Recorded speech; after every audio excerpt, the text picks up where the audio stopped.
Welcome back yet again to another edition of the Bibbs Corner podcast. I am your host, as always, Mike Bibbins.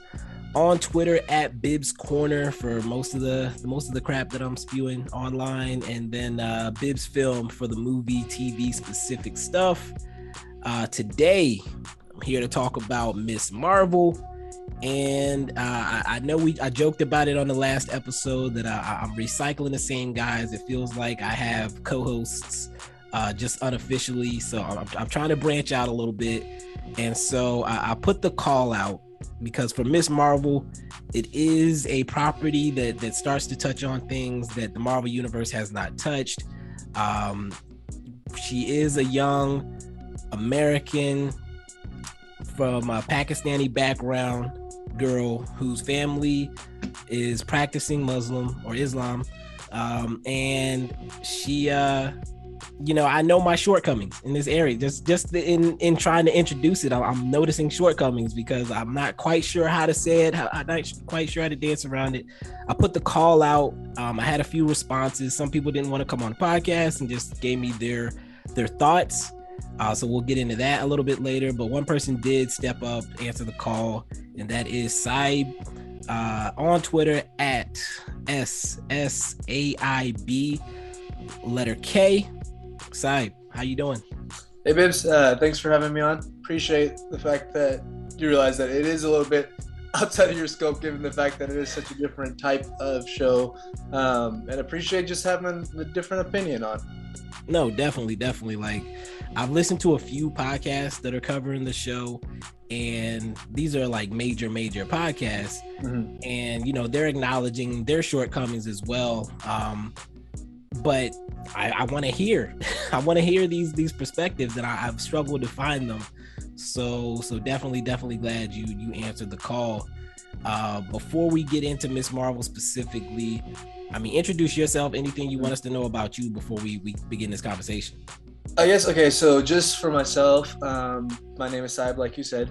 I was born in Pakistan, Karachi specifically, moved here whenever I was 6, so that was around 2000. Spent majority of my life here, been back and forth every couple of years or so. Funny thing was I just got back about 2-3 weeks ago from overseas, so it kind of works out for a couple of the scenes in the show. And then it ended up being a little bit more interesting because I have a 16-year-old sister, so I kind of got a little bit of her perspective for it too. So just to kind of see, and she also likes Marvel, so just to kind of link back to it, I think it was a pretty good conversation. No, that's perfect. So did you guys watch it together, or like is she watching it on her own? Not all the episodes, because she watched a couple of them because I came back a little bit earlier. Okay. From overseas, so she was still overseas, so she watched I think the finale and like the second to last one overseas, and then they just got back. Awesome. I think that's gonna even add a little bit more to the conversation. So what about your Marvel history? You said your sister's a big Marvel fan. Are you a big Marvel person, or? I wish I had more history when it comes to the actual comic book side of it, but I don't know if it's fortunate or unfortunate. It was introduced more from the TV side of Marvel. So whether that is back in the day watching any of the cartoons growing up, or more recently the movies, I got more into it with like the current Marvel franchise and stuff. Okay. I think like when I got more involved into it, it was funny because whenever I graduated my senior year is when Avengers came out, and we actually ended up dressing up for it. The night that it came out, or Thursday, that Friday was our prom, and I somehow ended up getting convinced to spray paint myself green. So it took me about 2-3 hours to get that off the night before prom, but it made for a fun movie though. So my question was gonna be, who did you go as? But I guess we just got our answer. Yeah. With the Hope. Awesome. Is the Hope your favorite among the original? That one, not as much. I think if I'm gonna kind of, I'm more lean Iron Man than anybody else, but the Hulk just ended up being whoever was left. My main thing with Iron Man is just kind of, I guess, personality-wise, not as much as the Playboy side, just more as the techie side of it. I kind of lean to a little bit more. That's respectable. Captain America was my guy. I don't know the whole honor and dignity thing. I don't know. I love Captain America too, but I feel like that was a little too good in a sense. Okay, too good to. I got you. I think that's a problem that a lot of people have with him. Is like, oh, he's too perfect. Yeah. It's just boring. Okay, that's kind of the beef I have with Superman, but Superman is also like ultimately powered. Exactly. As Captain America, he's still grounded and like he's still a human. So I think that's why I can rock with him a little bit. So yeah, I mean, I don't know if I've ever talked about my comic history on the pod, so I'll give that a little bit. I think we're very similar in that vein. I grew up on, the Spider-Man cartoon, the original X-Men. I had like a thesaurus type thing, like an encyclopedia almost, that I stole from a library of like Marvel characters. And so I can dig a little bit deeper into some of the mythologies of like M through S superheroes, which is funny because like I know some random behind like characters, but as far as comic book reading, I never was into comic books like that. So the MCU has made me do more research because I'm that type of person. I see something, I want to know more about it. I'm going to go do reading after the fact, or just listen to people that know more than I do to gain that knowledge. But yeah, MCU is when I kind of dove deep, and I've pretty much watched everything, including Agents of S.H.I.E.L.D. Same. Did you like Agents of S.H.I.E.L.D.? Yeah, I did early on, but I kind of felt like near the end they were dragging it out a little bit. Yeah, I don't know if I ever actually finished the last season because it got to the point where they were kind of skipping through a little bit near the history, the time travel stuff. Yeah. So I think the last thing I remember was the time travel stuff.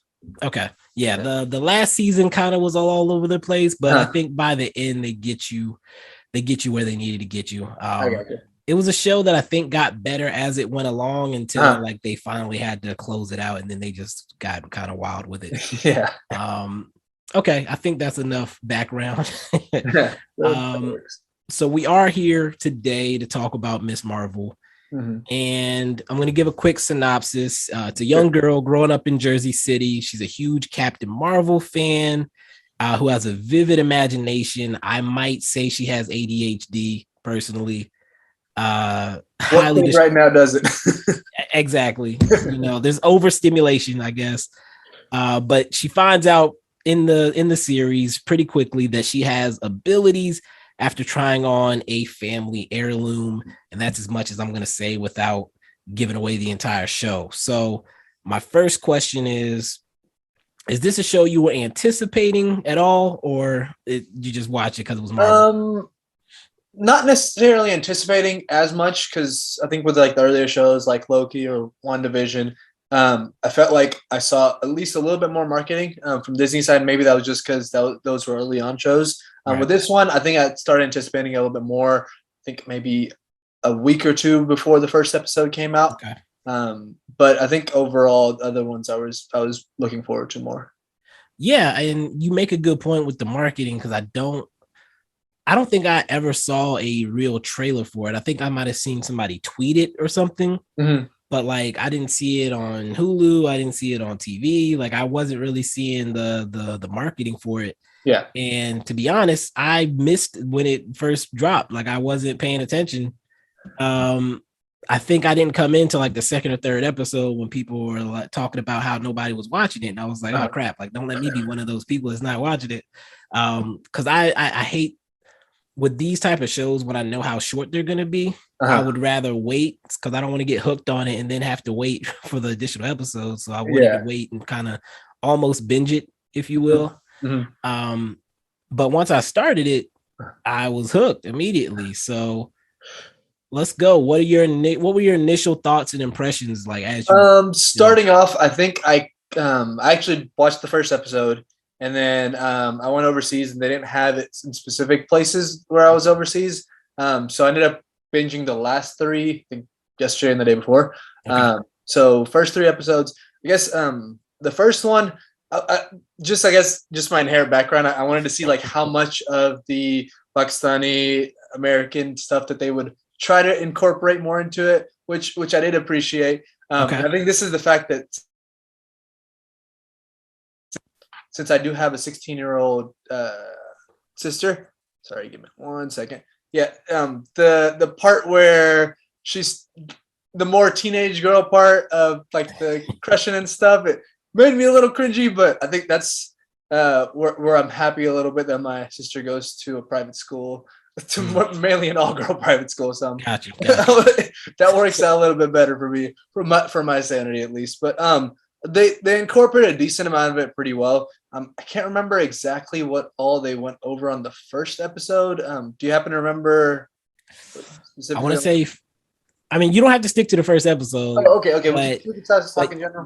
But yeah, be careful with the spoilers. But yeah. I just kind of incorporating the family dynamics. Okay. I like that because I think that one they played pretty well of how just in general Pakistani-American and just in South Asian cultures about how the son in a way has all the freedom versus the daughter going out and stuff, and I like how they played that pretty well. That was fairly accurate, and then just the overbearing of the parents and stuff. I think that part came out pretty honestly.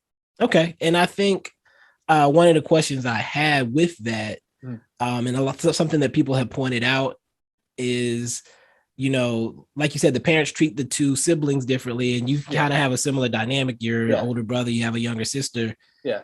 The brother kind of looking out for the sister and like going to the parents on her behalf in the show. Like, is that relatable for you? Is that in a way, yes. I think it's more I think I don't do it as much for my little sister because there is such an age gap between us. So she's more, for lack of better terms, my child, but not my child. But I think like going out on a limb and just kind of going out for, I do it more for my cousins that are a little bit closer to my age. Okay. Because we all kind of know that what our parents have similar thoughts. And if we go in at it together as guys, we realize we have more say and not necessarily respect, but we'll have the ear a little bit better than the girls. Okay. Yeah. That was one thing I liked was the dynamic between her and her brother, because like there's the big brother, baby sister situation going on, but you could tell like there's a lot of love between the two as well. Yeah. I think that also struck me strong was the family dynamic very early on, like immediately. I liked that I didn't feel like they were portraying any stereotypes, really. Like, and when I say stereotypes, I mean like negative stereotypes. Like, there are some commonalities that you see, but it wasn't cringy. Like, I could tell that there was respect behind the camera. Like, the director, the writers are of this background, and they're able to make these people real. Like, they're not caricatures. I love the parents. I love the brother. And the other piece of that, and I'm stumbling right now trying to get my brain together. Have you ever seen the show Never Have I Ever? I don't think so. It's on Netflix. I don't think so. It's Mindy Kaling's show. It's a coming of age show. I know who Mindy Kaling is. I kind of like know like her and stuff, but I don't think I've seen the show. So well, first of all, I think she's a great writer, but this show was kind of like loosely based on her upbringing.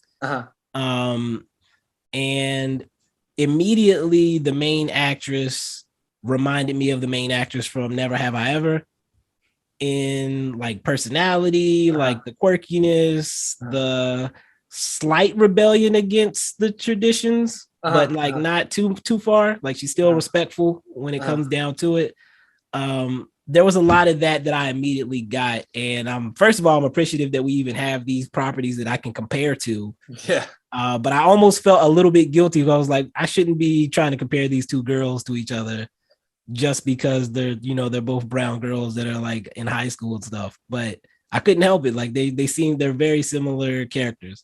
Yeah, it's understandable. And going and because the entire it is more common of the whole being brown and rebellious part because of the fact that I think it's more just your parents care about you, they worry about you, but I feel like the closer they try to hold you down, the more rebellious you're going to become in general. Yeah. So I think that especially with how much brown parents can be overbearing at times, I think that's pretty easy to display, especially in TV. Yeah, and I think one thing that I know, and it makes a lot of sense, is a lot of times when there are second generation children growing up and the parents wanting to instill, make sure you don't forget who you are type of thing. Yeah. I've heard a lot, like some people who, like one of the guys on the Ringerverse podcast, which is one I listen to, he's Nigerian.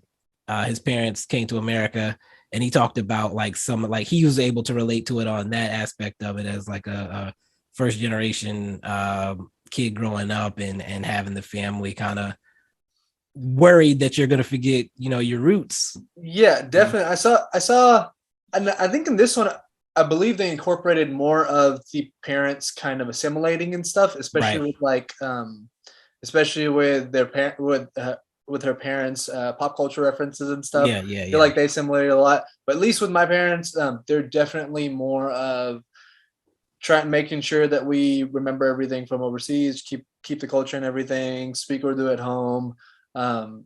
Just kind of balancing that and just American life in general. It's not necessarily difficult, but it gets a little bit tricky just to kind of keep everything in your head and realize that if something's normal outside of the house, it's not necessarily normal in the house. No, and I brought all that up to get to the point you just made, is that this is probably the first property of this nature where I felt like they let the parents, like you said, assimilate more. And I like that aspect of it as well, because I don't think everybody's experience is the same. It was nice to see a situation where the parents have done more assimilation than most of the properties I personally have seen that were done in America. Yeah, and they did kind of, like I said, my parents haven't, but one of my uncles, they moved out here in the 70s. Yeah, in the 70s. And they're very similar to her parents in the sense of they've assimilated more, they've taken in more, but they're also still very family centric in the sense of they want to keep in touch with their families and make sure that's one thing I do like. I think, I don't know if I've already mentioned this, is how, because it is a little bit more stereotypical of brown parents being a little bit more distant from their kids and stuff. But just of how, for lack of better terms, showing their affection, like in a more of a literal sense. I think that's not as common, but the fact that they did display it like that, I do enjoy that a lot. Okay. So overall, and the reason I've allowed us to even talk about this for so long, the family dynamic is my favorite part of the show. Agreed. Like without any superheroes, Marvel stuff, like I could watch the show just for that. Be perfectly fine with it. Initially, there were, just from a clip that I did see posted early on in the show, it's the scene where her dad, like, she wants to go to Avengers Con. And I'm only talking about this because it was posted online. And even though we're not in the spoiler section, she wants to go to Avengers Con, and the compromise her parents come to is that her dad is going to go with her. And he comes in with the Hulk costume and blah, blah, blah. So people saw that clip of just that scene, and some of them were upset. They were like, parents of this background would not be doing this. They would not be acting like this. They didn't like the mom's accent. Like, it was just, it felt like very nitpicky. And I personally was like, I need y'all to like watch it in context before you start making all these judgments. But again, I didn't feel like I was the messenger for that type. So was there any moments that kind of like threw you off? There was like, I don't like this. Not necessarily from the parent side. The parent side, honestly, just thinking in the back of my head, seeing that family dynamic, I kind of, this might be a little too much, but I kind of took just information from how they're acting as parents and just kind of incorporate and say that into like maybe incorporating that in my future, just to, because I see how, like I said, distant brown parents are in a sense, and them doing that specific scene that you're talking about, them wanting to be a part of it, and in their mind coming to somewhat of a compromise, but doing it in a loving fashion. Right. I enjoyed it. It wasn't necessarily cringy or anything. It was funny, of course, but I enjoyed just them wanting to be involved in, even if they think she's a little weird, which they make apparent throughout the show. Them trying to, I guess, meet her in the middle in a sense. Right. I enjoyed that. Yeah. Okay, so yeah, so and again, that's how I saw it as well. Yeah. But I didn't feel like the messenger. We'll get into some of the other stuff that I saw complaints about in the spoiler section, but there is some stuff that I wanted to talk about. The head writer, Bisha Ali, said that it was important for her to emphasize the family and friends aspect of the character. Because it's what makes Kamala unique. Yeah. Because when you look at the Marvel canon, like all of them have fractured families or family members are gone or whatever, and usually that's kind of what pushes them to being these superheroes. But Kamala, her family is very important to who she is. Like, she has everyone in her life, everyone cares about her, and it's not just her direct family, but also like her found family, as they say, her friends, Bruno, Nakia, Zoe, who was an ex-friend who is kind of, we'll talk about that a little bit later. But like the community, the mosque, like all that is a part of who she is. And she said, she wanted to go all in on making sure that was emphasized. And I think she did a great job personally. Yeah, that is also one thing that is very reminiscent of how brown culture is. You are usually raised by the community, especially if it is a smaller, or in their sense, I think it is a bigger community. But I grew up in East Texas, so it was a smaller Muslim community, but everybody knew each other, which usually was a positive, but sometimes was negative in a sense. But the family dynamic is very, very important, and that's like cross-generational. Especially in like one household, you'll have people from multiple generations in there. Right. But the fact that they did emphasize that, they did show how much she was part of her community, especially like the mosque you said. I appreciate that, and I thought that was very, very realistic of how things usually are. Awesome. So I'm trying to save some stuff for the spoilers so we can get deeper into it. Sure. When I look at the overall cultural representation aspect of it, I think back to when Black Panther came out, and I remember how the Black community responded to Black Panther, and we all went out, and afterward, when we're ranking the Marvel movies, it felt like there was a need to put Black Panther at the top and protect it, and if anybody complained, we had to shut it down. And one thing that people talk about is like when you get a character that represents you and your background, or a show or anything, like usually you feel a need to defend it no matter what, because you don't know when you're going to get another character like that again. And if you say it's bad or it's blah, blah, blah, or you try to shut it down, like that's going to tell, or you don't watch, if it doesn't do well, then that's going to tell the powers that be, the white males pretty much, that control everything, that we don't want this. Like we're not going to respond to this. We're not coming out for it. Was there any of that for you, as far as like a need to make sure that you do your part in representing? And I don't think so. And might have just been the fact that she was more of a, I don't know how much I like link myself to like being a teenage girl and stuff in a sense. So it might have just been that, but I don't think I did as much. Yeah, not necessarily, but I could understand like you said, whenever Black Panther came out, I did see that, especially from a lot of my friends. And I think inherently I also kind of wanted to push Black Panther a little bit more, because that was first non-white superhero in my eyes that I actually saw like in the big screen and stuff. So, and for lack of better terms, anything white in that sense was a lot closer to me than everything else was going to be. So Yeah, I definitely felt that in Black Panther when it initially came out. But for this one, not as much. I don't know, maybe it was just because it was a TV show or something, or yeah. it wasn't as massively pushed. But I knew I was gonna watch it. I most likely was gonna enjoy it. So Okay. I don't think I pushed as much. Okay. No, and I appreciate you mentioning the way Black Panther hit for you, because that's another thing that always puzzles me is how different minority communities differentiate themselves sometimes in a way that I personally, anything minority based, I relate to it immediately because it's different than what we usually are given. Yeah. And like, again, like when I went to watch Never Have I Ever, like I know this is a young Indian girl in this show. I can't relate to that at all.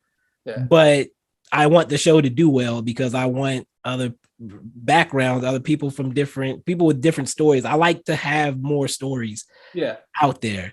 Yeah. And kind of going off that, I don't know if this might be a little too deep for this, but my mindset changed more like yours, I think, over the last couple of years, because I heard a story from one of the teachers in my mosque where he grew up here. His parents moved here, I think, in the early 60s or early 50s, so they lived through civil rights. So he one day sat down with his dad and he asked him, hey, Dad, do you remember seeing the colored bathrooms, white bathrooms, colored water fountains, white water fountains? And this part hit me hard, was whenever his dad responded to him, he's like, not only do I remember seeing them, I had to use them because for lack of better terms, we are colored. Yeah. And I don't, especially in the brown community, because as much I hate saying it, but it's very true, is there's a lot of inherent racism in the brown community too. And just the realization that, like, if you break it down into that, it's history wise, we're no different. Yeah. When it comes to that, there's no difference. And it's weird because you, like you said, you grew up in America, you went to school in America. Yeah. When you look at history books and stuff like that, they don't make that stuff clear. Yeah. Like it's intentional that they differentiate between all of the minority groups, because once we realize that we're all in the same boat, we become a lot more powerful. And that's not what society wants. So yeah, just even you mentioning that story makes me think, like, why have I never seen, when you look at the history books, when they talk about the civil rights movement, you only see the Black people. We weren't the only minority group that was being segregated and othered and treated differently. But that's all you see in the history books. It's really fascinating to me. And it kind of, and this is not unrelated to the show, that one thing I did notice that I always bring up when I get the opportunity is when we learn about history and civil rights and things of that nature, there's a big jump from the 1860s to the 1960s. The only things we learn about in between there are World War I, World War II. We don't learn about all the other things that happened in between.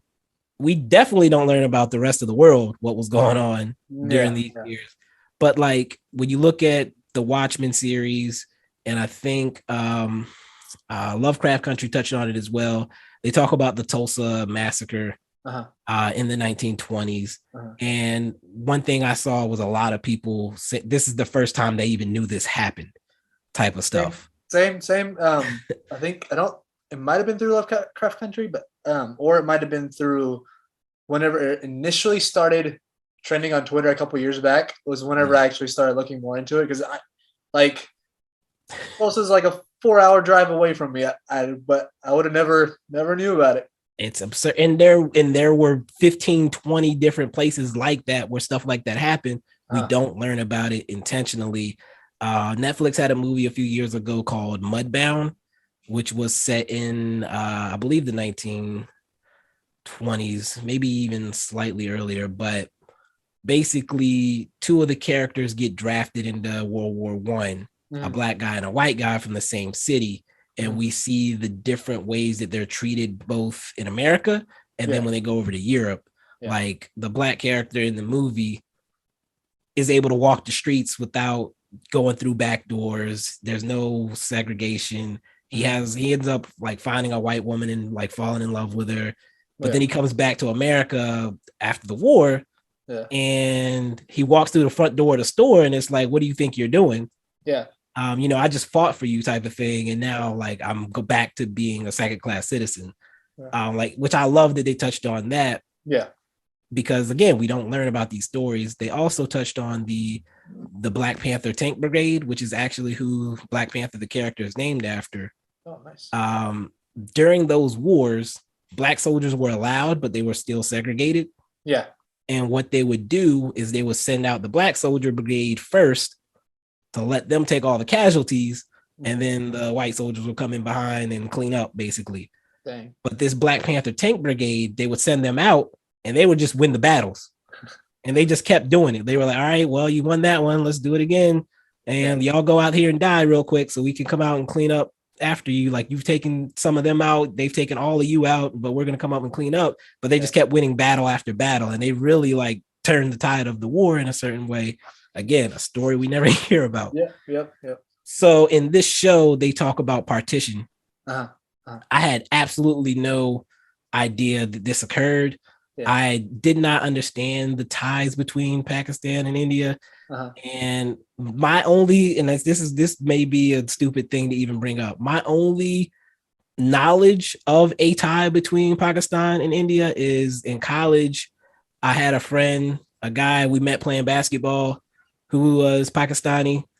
And there were some Indian girls walking by and he was like, I love Indian women, blah, blah, blah. And I was like, oh, so is that like a normal thing? Like my brain didn't register how close the two countries are, first of all, and then how closely tied their histories are. But that was my only knowledge of Pakistan and India interacting, is like, this guy's like, me and my guys, we love Indian women.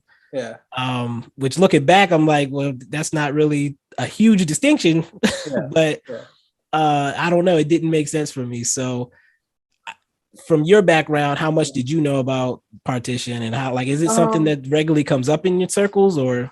Not as much in my circles. So I think one of my grandfather was already over here whenever the partition happened. The other one had to move over here. So they had a similar, I haven't gone in depth with them as much, but that's my plan whenever because they're coming over here to visit in August. So I kind of want to sit down with him and, for lack of better terms, just write down like just his life. Just try to jot that down just to see. But they moved, they lived more in India, and they had a similar background in the sense of they had to pack up within a couple of days and travel all the way across. And the trains and everything, I think they're portrayed in a certain way, or in a certain way that made sense. And just the fact of having to leave your home because you're being religiously persecuted, I think that was portrayed in a way that I think was fairly accurate. Okay. I think we need to get into the spoilers. I think we sounds good. I'll say again, I came into this show with no expectations. After the show, I'm in love with the character. I'm excited to see where she goes. We knew before the show that she was going to be in the Marvels, with Captain Marvel. And by the end of the show, we know how they're going to connect that. Again, I'm not going to get into the details here, but we know how they're going to connect that. I would love to see a season 2 personally. Even if it's after the Marvels. I would guess it'd be after the Marvels. So I don't think.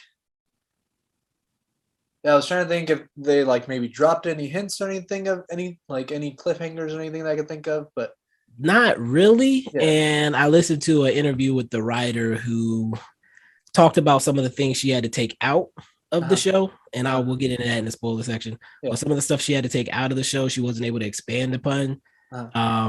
And she said that if there's a season 2, because she doesn't know either if there's going to be a season 2, if there's a season 2, there's plenty of time to work that in, and that might be one of the bigger things that they do in the background. But I'll get into that in the spoiler section. I won't do that here. I got you. Yeah. But overall, I enjoyed it. I would recommend anybody who enjoys Marvel fare at least to get to check it out if you haven't already. I know people were making a big deal about it having the lowest streaming numbers of the Marvel properties early on, but I think that that's more of a we talked about the lack of marketing.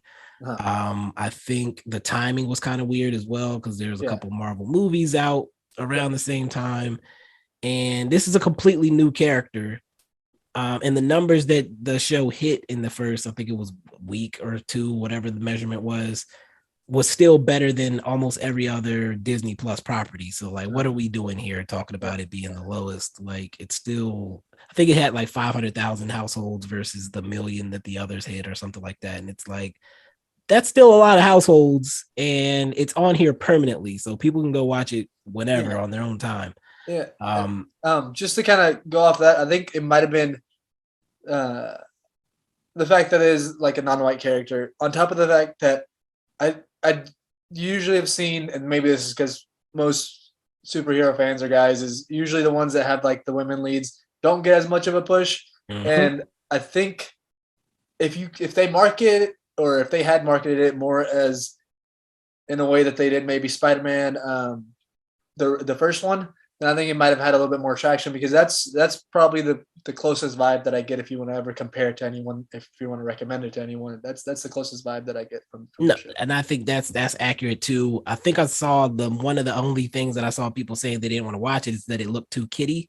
And I was like, if you like Spider-Man, then how is this too kiddie for you? It's because it's a girl. That's the only thing I can see that makes it different than the Spider-Man vibes, like you were saying. Yeah. Okay, let's get it. Let's take a quick pause, if you will, and then we'll get into the spoilers.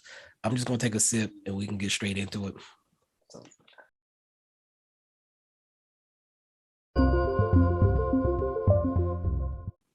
Did you have any like Pakistani-American girls reach out from their perspective? I didn't. That's what I was like. I don't know if I don't have any following me or what the case might be, but I wish I knew off the top of my head somebody I could reach out to that for that. I had the one person who did.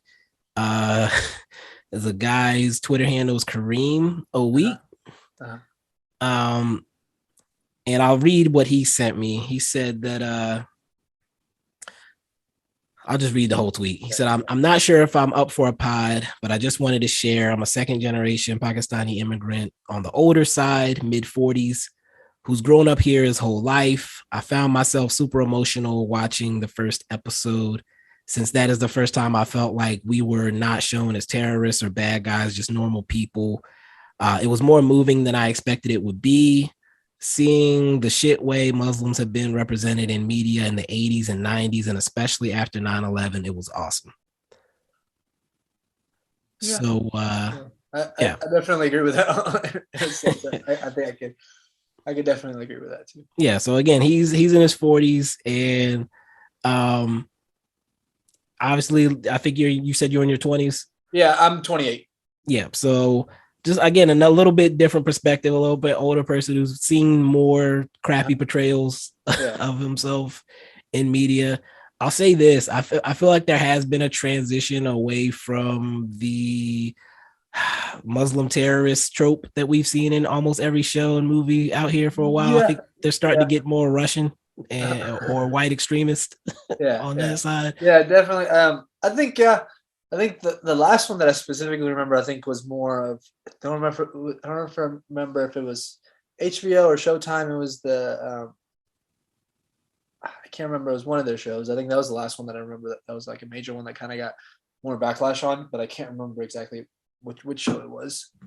I just started paying attention to HBO shows, so I can't back you up on that one. But yeah, I have started to see them transition away from that, which I personally appreciate, because I hate that stuff too. Like it doesn't affect me directly, but it starts to get old after a while. It's like this is dangerous stuff to just keep putting these portrayals out here, because it just feeds into the crap.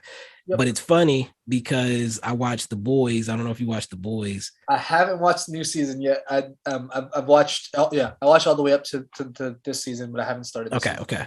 So this is in season 2 too, so I don't mind saying it in front of you. But it's like I've seen a lot of conservative people Uh-huh. get mad that they're making like the bad guys Nazis slash extremists, like white Yeah, extremists or yeah, nationalists and all that good stuff. And it's like, so, but if somebody from another background were to say they're tired of seeing their people portrayed a certain way, you probably were silent during all those times, but now it's people that look like you that are being stereotyped or act like you or believe some things you believe. It's like, where were exactly, those thoughts exactly. before? It's funny to me personally. Uh-huh. So we're in the spoiler section. We can get into more details now. And let me know if I'm holding you hostage, by the way. No, no, you're good. You're good. I got time. All right. So first thing I want to touch on, I haven't really I didn't want to get into it in the non-spoilers because I feel like it could give away too much. My favorite character in the show is probably Nakia. Yeah, yeah. And I think it's here. Go ahead and expand on why she was your favorite, and then I'll try to chime in for just I guess kind of overview. She to me reminded me the closest of the of what a teenage Muslim girl is in a sense. But I can expand on that a little bit more after you tell me why she Okay. was your favorite. And I think she was so mature, first of all. Yeah, yeah. I felt like she was very mature. I love one of my favorite, probably my favorite scene in the whole show is the scene with her in the bathroom Uh-huh. when Kamala has discovered her powers and she feels weird, she feels Yeah, othered, yeah. and she sees Nakia and she asks her like how she had the strength to choose to wear the hijab, Yep. and Nakia just gives her like a great speech in that moment. And I don't know. I can't remember. I feel like I've watched something that had the same actually no, it was a movie. It was a movie called Jinn, actually, from a Uh-huh. director I follow, who I believe her family converted from Islam to Christianity. Uh-huh. And in the movie, it's a mom and daughter who are doing the opposite conversion, like the mother's starting to practice. She's starting to go to the mosque, and the Uh-huh. daughter's like rebelling against that change. So she did the Uh-huh. opposite of what she personally experienced in the movie, I but got you. the same ideas are there Uh-huh. basically. Um, and like she talks to her mom about the choice and all that good stuff, and they have like a good moment. Good movie. I love. I definitely will promote that. But I think it's on Hulu, by the way. But yeah, I think, and then when she becomes politically active, if you will, when she stands up or starts to speak up, I should say, Mhm. for the differentiation between how the women are treated in the mosque versus the men. Like Yep. I appreciated that, and I didn't feel like it went too far. I didn't feel like it Yeah. was like putting the separation down necessarily. It was just Uh-huh. like bringing light to it, and I felt the way that whole dynamic was handled was great because it didn't. One thing that I've seen happen in those scenarios is they'll make the leader of the mosque or whatever seem like a bad person because of Mhm. this, but they didn't do that here. So, Yeah. what are your thoughts about Nakia and that Um, whole dynamic there? just in general, the difficulty in terms of whenever she did first put on the hijab and stuff.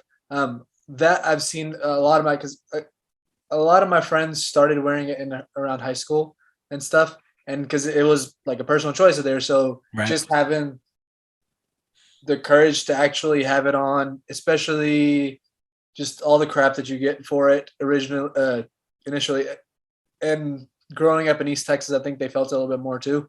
I would Um, imagine. but the fact that they did portray that that it was her choice, she did it, and whenever she puts it on, that she's I think I don't remember the exact quote, but she was like, whenever I put it on, I feel like I feel right, or I feel like myself, or More me, I think is what she yeah, said. yeah, yeah, Yeah. exactly. That I appreciate a lot because I think that's something that a lot of I don't know it personally, but just kind of talking to my friends and my sister and stuff, that is something that was portrayed pretty accurately, and I enjoyed that a lot. And then, like you said, the how she gets involved politically, they didn't go too far of show. They basically just shone a light on stuff that is occurring of how the women's versus the men's, even in like the mosque per se, um, women don't have as much of a voice when it comes to boards. I think whenever I moved to Dallas, became a little bit more like that, because specifically there's like a women's committee and there's specific people on the board and stuff. The way that she approached that, and she wanted to get more involved, she saw problems and she wanted to try to fix them. I love that about her character, and she is more than likely, she was also my favorite one.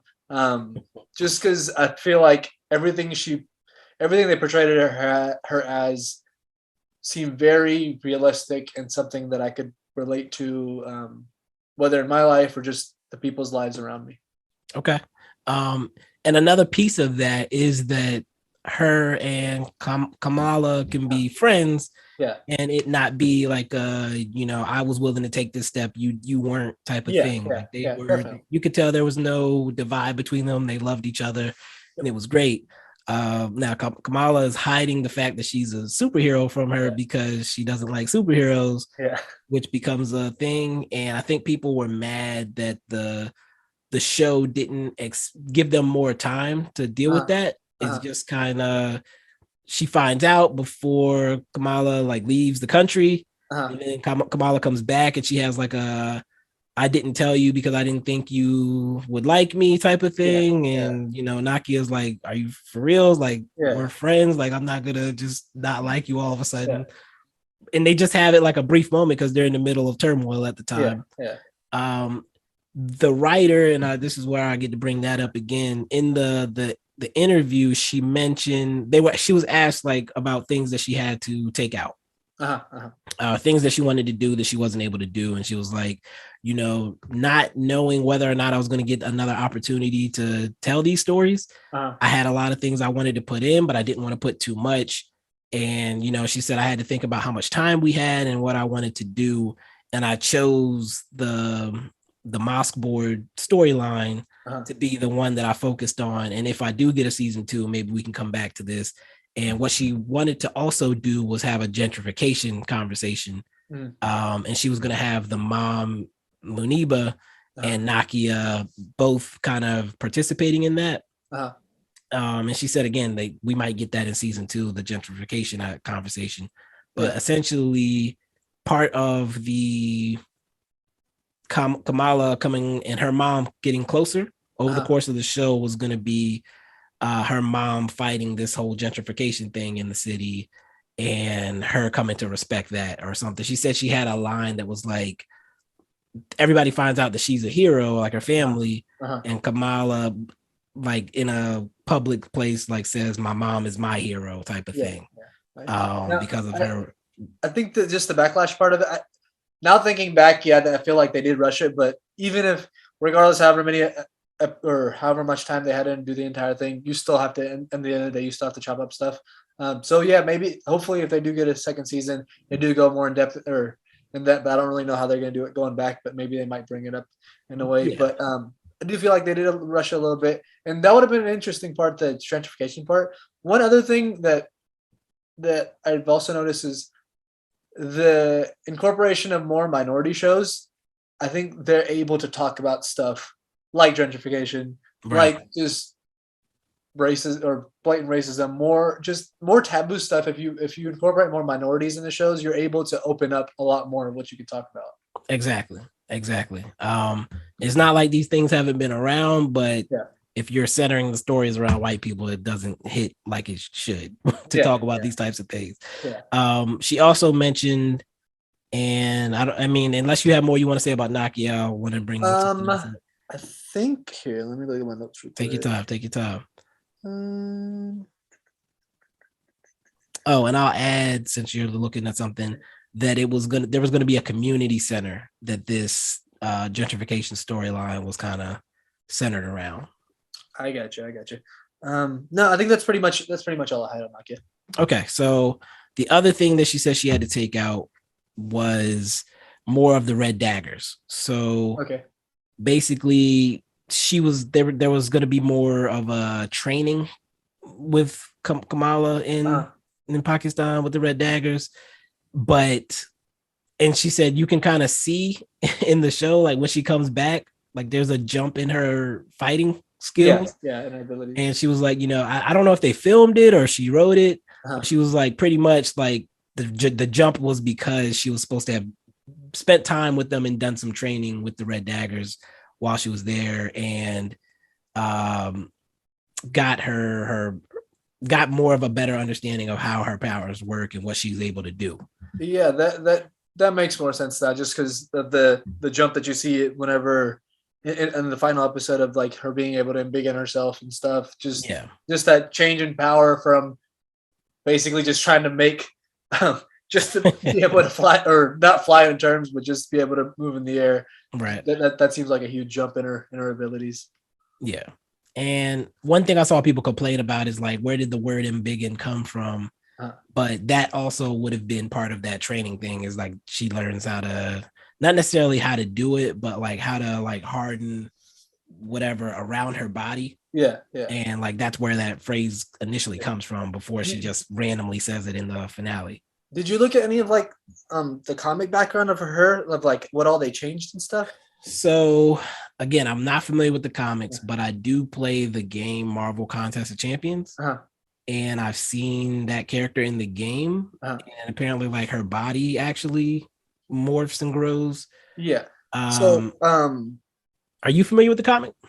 Not necessarily with the comic, or I'm familiar with it through like you said, how you do research afterwards and watching stuff. So there's one guy that I always go back to on YouTube. It's I don't know if you look at it, the YouTube page is Emergency Awesome.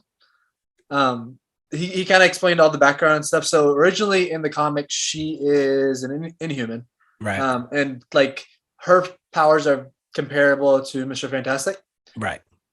So I think the embiggen part comes from the fact that whenever she, like, if she was to, I think they were more just Easter eggs of how she would have actually used her powers. Like she would be making her hand bigger in a sense of whenever she was getting rid. So I think that might have just been like a little Easter egg that they dropped in. So I think people were just nitpicking on that one, but I think that was more just the Easter egg and stuff.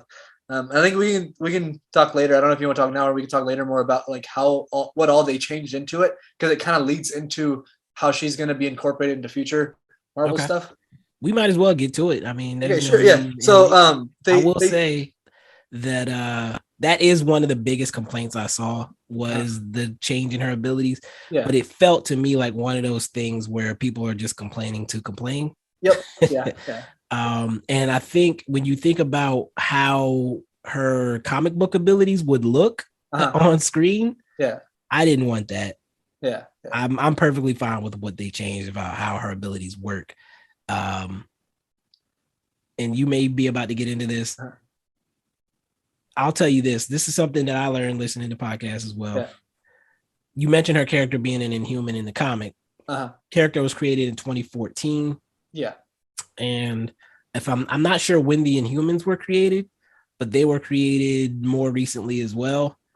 And the existence of the Inhumans is pretty much all tied to the fact that Marvel wanted to start making these movies and TV shows, and they had sold the rights to the X-Men and the mutants in particular to Fox. Yeah. And they didn't want to keep creating mutants for Fox to use in their movies. Yeah. So they were like, let's create a whole nother race. Let's call them the Inhumans. Yeah. And so the person who created Kamala Khan wanted to make her a mutant initially, but was not able to because Marvel was like, no, she needs to be an Inhuman so we can use her in our stuff. Yeah. Before they bought Fox, which they now have, and so now they have the rights to the mutants again. I'll let you take it from there. Yeah, going off that's kind of near the end. That's where they position her more as a mutant. They don't necessarily. They even use the word mutation whenever Bruno's describing her. Yeah, describing her gene. They play the X-Men. They play the X-Men sound in the background too. So and I think they said initially the reason that they switched it over to this was because so it'll flow a little bit better whenever she does show up next to Captain Marvel and stuff. So her powers will be better able to be seen on the big screen and stuff. Which the logic of them breaking it down is fine. I think the people that are complaining is more just of the gatekeeping thing of they want to try to keep everything the same. But for me, if it makes sense, then I'm completely fine with it. Right. So it didn't bother me at all on that one. and the way that they showed her powers, the way that they explained her powers, they still like dropped Easter eggs and just kept what she could do, or how it, yeah, what she could do pretty similar. They just had different origins and stuff, so Exactly. that part didn't bother me at all.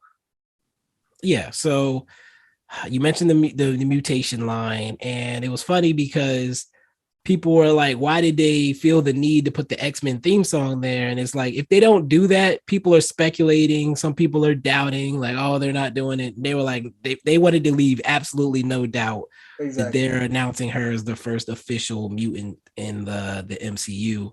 And they thought it was important for it to be her for a lot of reasons. But the director said that that's not something that she knew going in. Oh, nice. Like she said, I don't even want to tell y'all how late in the process this came, but it came very late in the process. And it was funny because I was listening to a podcast of people doing recaps, and I would listen to their recap of episodes 4 and 5. And they were talking about how different things within the show alluded to the fact that they were setting up mutants. But again, the director, writer, they were not aware of this when they were writing the show. Like, I want to say they probably had to reshoot that last scene. Like, they probably had to squeeze that last scene in later. Yeah. Like, the show was probably done, and they were like, I'm gonna need you to go ahead and have this mutant moment. Is how I feel based on how she said it. I guess she didn't want to give away. She was like, I don't even want to tell you how late it was in the process, but it was late in the process. Like, she had no idea going in that this was the idea, but she said it worked for what they were doing. Yeah. Personally, go ahead. Yeah, specifically that the scene that where Bruno actually like comes up to her, and it seemed a little deja vu because he did it earlier in the day or early in the episode, saying that the power's coming from inside you. And I feel like that specific scene they probably had to shoot afterwards just to kind of drop the mutation aspect into it. Exactly. Like, that's how it felt, like, just knowing throughout the show, she's had multiple pieces of her identity thrown at her. And there's been wrong things that she's been told throughout the show, which changed later. So for it to change, for it to be, it's coming from inside you, from, it's from the Nord dimension, this, that, and the third. And then for her to learn, I like the way they did it as well, because he said, your brother thought maybe he had some abilities or something. And because, she's descended from the clandestine, but so would her brother, so would her mom. So like, what's going on? And so now they've cleared that up for people that are wondering if they might have abilities. It's like, no, there's something different about you. There's something that makes you in particular special that your brother and your mom don't necessarily have. So I appreciated it for that reason alone. Yeah, definitely. Same on that one. And I guess kind of going on the clandestine and the one other thing that I noticed, the whole Jin aspect, they played it off pretty well, because Jin, at least from my background of it, it's mainly from the religious aspect of it. Right. So in Islam, there's good and bad Jin. So the way that they portrayed Kamran and versus his family, and then also her grandma or her great grandmother Aisha, right? And the aspect of you can't have different aspects of Jin in a way. I liked how they did that, and I was honestly very surprised when they actually brought up the name Jin and stuff, because that kind of caught me out of nowhere if they were going to include that. But the way that they broke everything down, I enjoyed that a lot. And the good versus evil part, that amount of detail just to kind of go into it, I think they portrayed that really well. And I definitely wanted to ask about that. Sure. The movie I mentioned earlier is called Jin. And one part in the movie in particular, as the girl's trying to understand the faith, she reads about Jin. And that's kind of her entryway into it, is because initially she doesn't feel she's able to reach the level of purity she feels like she needs to reach to make that conversion.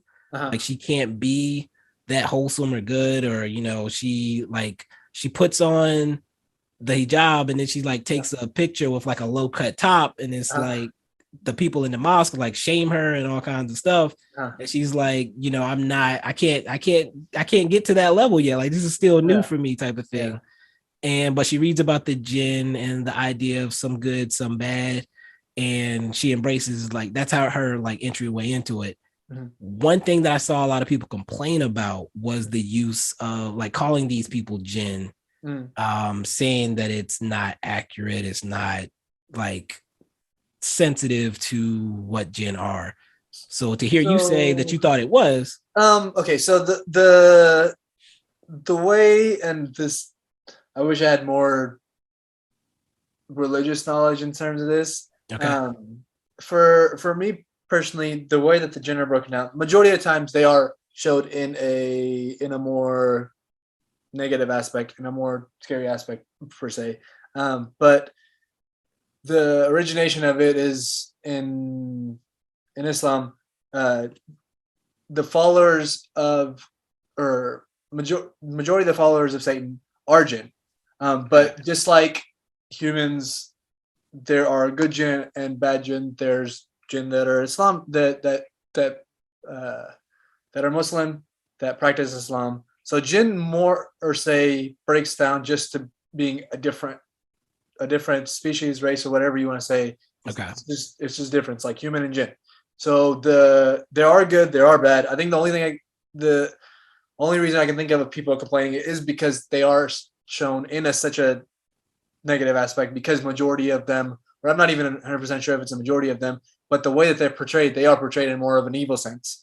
So I think naming them as jinn it caught me off guard. I would say because initially when we meet them, they're presented as all good. Yeah. And I think that's why that's when people were reacting when they were first introduced. Yeah, and I can understand that. And as the show went along, that's what I mean. But like, I appreciate how they portrayed them, of being able to show the good versus evil part, and that actually, the fact that they introduced them as being good, but hiding their actual intentions, is very honest about how in Islam jinn are portrayed, of, for lack of better terms, they whisper in your ear to do stuff that you're not supposed to do. Right. And that showing something as good, but in being inherently evil and just not being right there in front of you, that in itself is very accurate. Like, not obvious. Like, they're not gonna tell you that they're doing bad things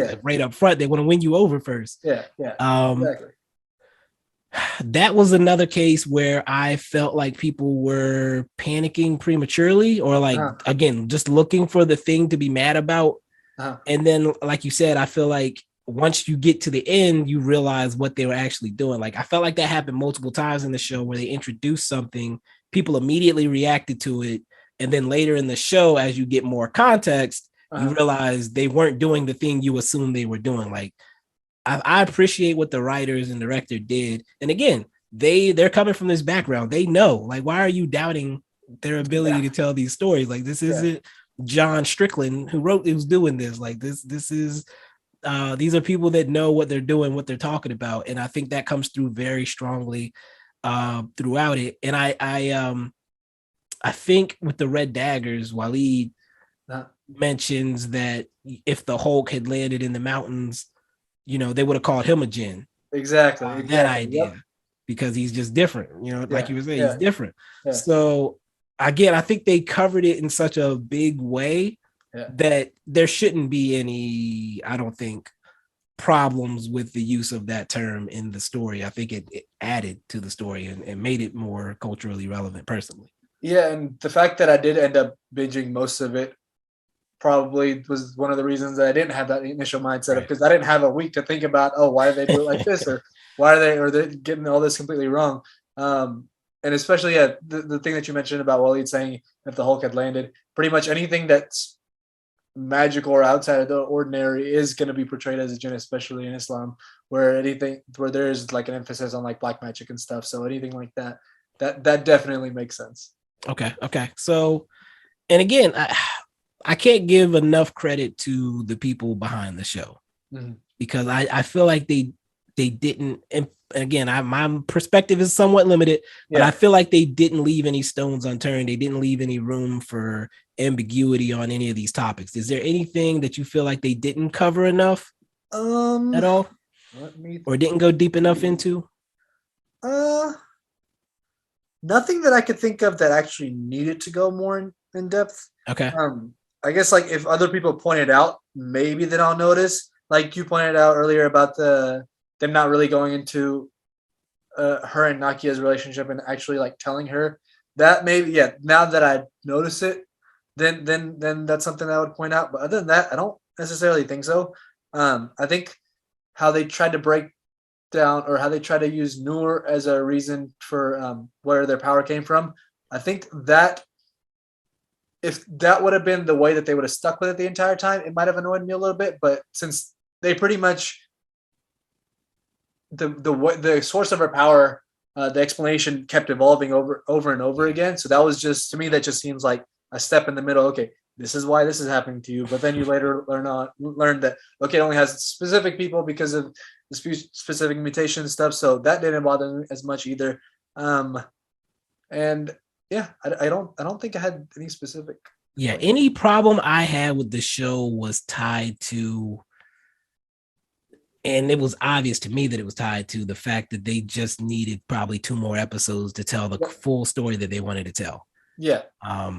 There was some stuff that was rushed, but I put that on Marvel more than I put that on the creators and the people behind the show personally. Yeah, exactly.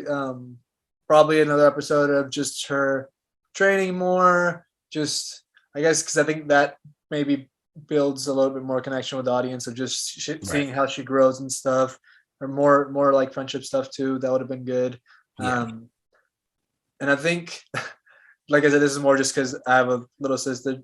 I didn't really care too much about the crush part for it in general, but like I said, that's more just me. Let's talk about it. Sure. Kamala has 3 potential love interests by the end of the show. Yeah. She has Bruno, who's totally into her, but scared to act, I guess. Yeah. You have her, who's definitely into Kamran. Yeah. And then you have Kareem. I believe is it Kareem at the end? Yeah, Kareem. Kareem. Shout out to my man from Into the Badlands, Aramis Knight. I was glad to see him. I was so hyped to see him. I was wondering where he was at, and then he pops up randomly. Into the Badlands shouldn't have been canceled, but that's a whole nother conversation. You said you don't like that crush aspect, but if is there a front runner in your eyes as who she should be entertaining?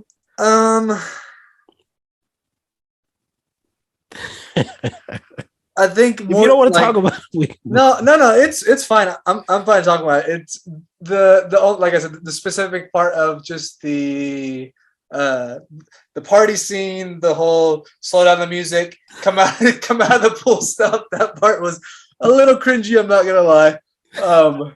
And I think other than that was probably the only annoying part for me. It's funny because I want to say there's almost that exact same scene in Never Have I Ever, the Mindy Kaling show I was talking about. Like legitimately, the guy that she's into steps out of the pool, like walking toward her with his shirt off, and like her and her friends are standing there, and she's tongue tied or whatever.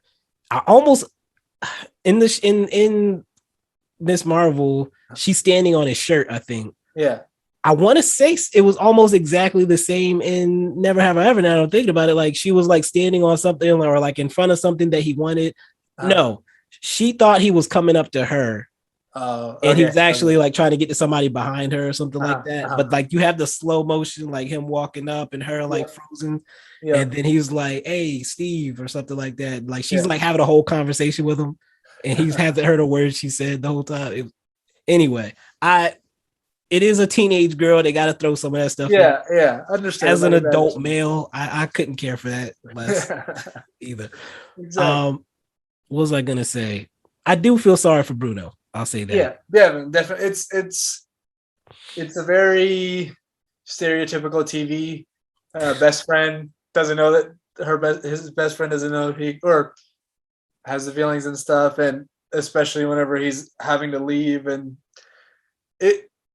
it's done so often that I can kind of see how more than likely I'm guessing she ends up with him in a way. Okay. But it'll take some time. Maybe I was gonna say like he's going to Caltech, like yeah.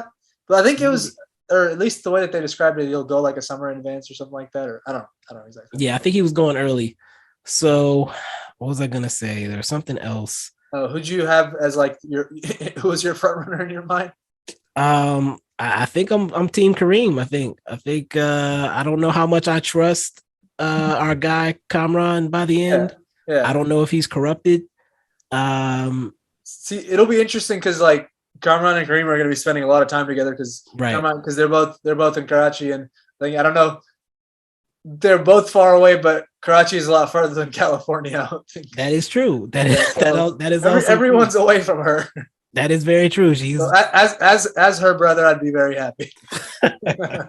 Oh yeah, let's talk about the brother. So in the show, we start out like they're preparing for her brother's wedding, and the wedding happens. Like we get all that. We have the brother and his wife. How'd you feel about that whole wedding portrayal? Okay, so just going back to her brother and his wife, the fact that she was Black, I loved it. I absolutely loved it because of how much inherent racism is in the South Asian community. The fact that she was Black, I was absolutely in love with that.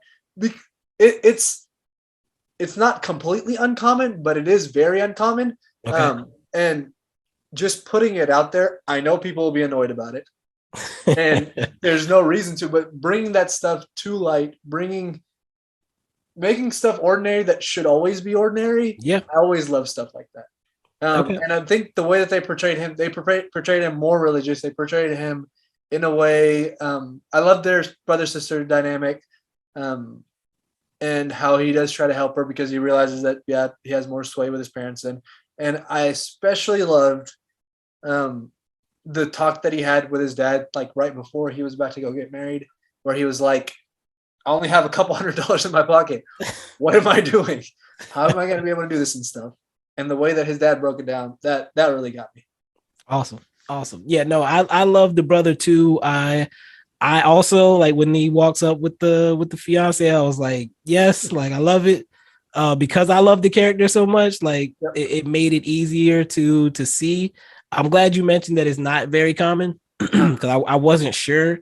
I also couldn't tell if she was already Muslim before they got together, or if she was. Could you tell, or was there any mention? So whenever a lot of there's more Muslims. So in Dallas, there's a pretty big Muslim population, especially in downtown Dallas. The only reason I can think of they might be reverts or converts is whenever they're sitting down about to get married. For lack of better terms, the way that their parents are dressed is very much of how they're very much wearing church clothes. Yeah. So that's the only thing I can think of. I think that was the first sign for me that she wasn't already, like she was converting. Was the wedding because of how like and I like that too, that the families were able to come together and each tie some of their cultural stuff into the wedding. And everybody's just having a great time. The wedding was amazing, personally. Yeah, definitely. And there were some times where she was unclear on what she should be doing during the wedding, I think. And that was when I was like, okay, so she's not fully immersed yet, but you can see that she's trying at least. Yeah, definitely just embracing the culture, all the dances, that's very stereotypical and stuff of how it occurs, and all the prepared dances, just the last, I don't think I've had to do any prepared dances in the last couple of weddings, but my original ones, especially when you're friends with the bride, you're going to have to do like at least weekly dance practices, like one day a day and stuff. So that I completely understand. No, that's awesome. What else do we have to touch? Oh, one thing, and this is where we get back to our villains. Let's talk about the clandestines first. Mm-hmm. How'd you feel about how they handled the clandestines? Because I was very first confused about how powerful they were supposed to be.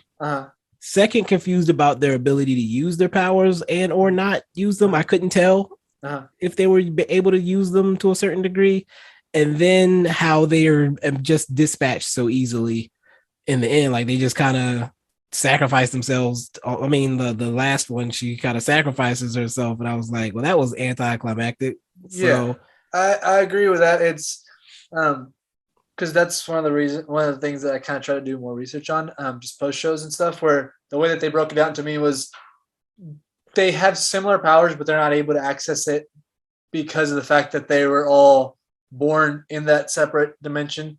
Gotcha. And they don't necessarily have direct ties to this one. So that's why Kamran and Kamala can, because they're half and half, for lack of better terms, and they do have that connection to this dimension, so they were able to access it. So I'm guessing.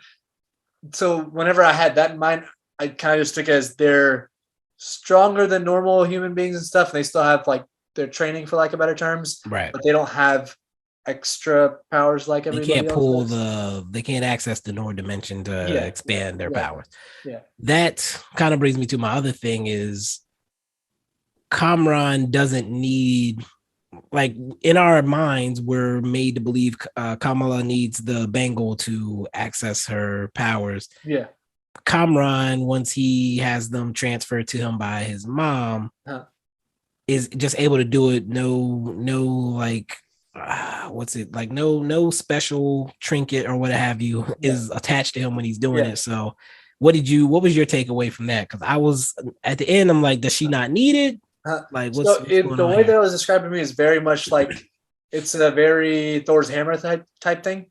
Okay. Where initially, or just basing off the movies, he thought he needed Mjolnir and stuff, but I think it was in Ragnarok. I think it was Ragnarok. Whenever you see the fact that he just uses it to kind of concentrate his power and to fly and stuff, but he doesn't actually need it, like the powers within him. So that's how it was broken down to me, is where she's able to use that to kind of concentrate her power and stuff, but the actual power comes from within her, and she doesn't necessarily need it. Like, she's not as powerful as Captain Marvel, but the power still comes from inside of her. It's just more of a trinket to kind of focus the power. And I think that makes a lot of sense, because when Kamran was using his abilities, it was very, like, hers has like a shape to it. And his was just kind of raw, and that makes sense. Yeah, I think the fact that he didn't have anything to concentrate it, and the fact that he got it out of nowhere and he didn't really know how to use them and stuff. I think the combination of that explained how like erratic his powers were, and how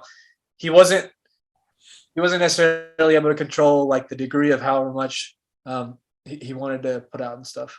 Okay, yeah, that makes a lot of sense. The escape from the prison for them was hilarious to me, like way too easy. It was like, what kind of prison is this? Like, why didn't they send them to the raft if they're exactly. But whatever, we got what we needed to from them, I think. The other villain is the Department of Damage Control. Yeah. And they kind of have they're doing two things here. And again, I listened to some other podcasts. I think X-Ray Vision is one of them. They were the ones that were making all the parallels between what the Department of Damage Control was doing with the X-Men movies and the Sentinel program. And their theory was that the drones that we're seeing chase, especially the one that was chasing Kamran in the last few episodes, might be the early workings of the Sentinel program, because they're like, how do they keep knowing where he is? And it's like, maybe they have something that's locking onto some type of signature that he's putting out, and that's how they're able to find them. And like, maybe that's how we're gonna get into Armor Wars with what's his name, Rhodey, what's his character name, War Machine. So they are doing an Armor Wars movie. And I think the plot line is essentially, usually in the comic books, that he realizes the government's using Tony Stark's technology to hunt powered people, and he's trying to stop that from occurring. And they think this is like leading into that, and also maybe how they introduce the X-Men. So that's kind of how it was explained to me, in a way where even if in this world, like, Spider-Man doesn't technically exist, Tony still made the Edith program, and the government still got a hold of it. So those are the same drones as that. So they're still able to like use advanced facial recognition and stuff to kind of hunt people down. And that's kind of how it was broken down to me, is where Tony still developed it, even if in this world Spider-Man doesn't exist and stuff. Okay. Now, with damage control, it kind of felt like a Keystone Cops situation most of the time. Uh-huh. Like, I don't want to say they felt incompetent. Yeah. Because they did catch the clandestines. Yeah. But I didn't see them really as a real threat to Kamala. Did you have that?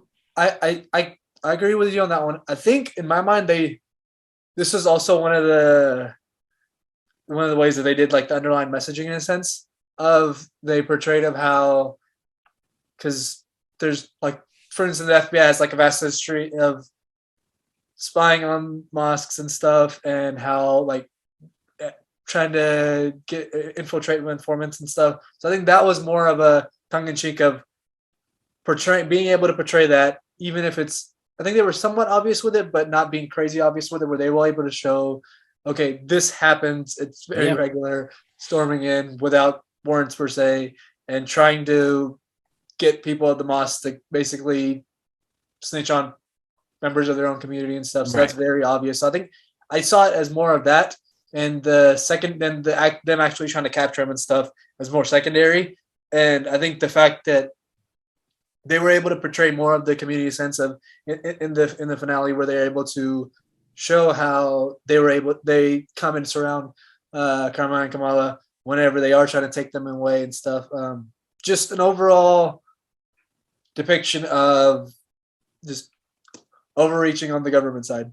Yeah, no, and that's what I was gonna say is like I didn't see them as a threat to Kamala in that sense. Like I didn't think they were gonna capture her. I didn't think they were gonna hurt her. Yeah. But I like that they were used to again tell more of the story of the reality for a community like this. And they still made it humorous. In the finale, when they show up at the mosque and like she walks in, she doesn't take her shoes off. Like she's already established she's not going to.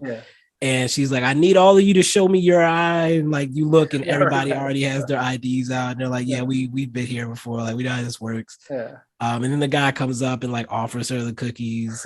Like they can be a little bit lighthearted about it. They didn't have to be super serious and how can you come in here like this necessary? Like they don't like it. It's clear they don't like it, but they know to play the game. And I think that there's a moment, I can't remember who it was with. It was the leader of the mosque, and was it Nakia or no, it was Kamran. I think that he has the moment with where he's like, just because they treat you like their enemy doesn't mean you have to treat them as your enemy. I think that's right. Whenever they were trying to escape through, whenever they were trying to escape out of the back door and stuff. Yeah, so like I think Kamran asked him like, how can you be like so nice and to them when they're treating you like this? And he gives them that line. There was a small moment where he gives them the hats as a disguise. Yeah. And I think one of them says haram and one says halal. Yeah. give me some background on so it was funny because they put the halal one on Kamran's head, and then they put the haram one on Bruno's head. I think that was, if you want to look at just strictly religious speaking, sure. But if you like break it down to like their personalities, how they act and stuff, it's very opposite and stuff. I think that was a little ironic, tongue-in-cheek stuff where I enjoyed that too. And I think the way that they portrayed the sheikh in general, so the leader of the mosque, I enjoyed that a lot. He wasn't portrayed as, I guess, for stereotypical in terms of very hard-nosed, very I don't know if very religious is the right term, but just very like strict or very strict in a way. He's he was portrayed as just very down to earth and stuff. And I think that's more a lot of the newer leaders and stuff, especially down here in Dallas.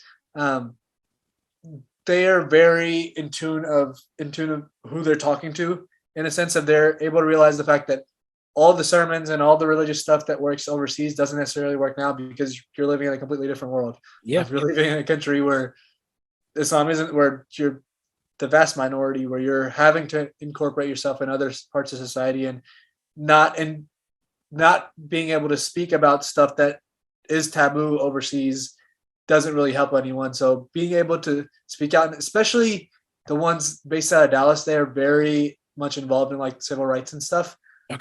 So being able to lead your communities to be more involved, not just in the communities where you're from, but especially in the community that you live in.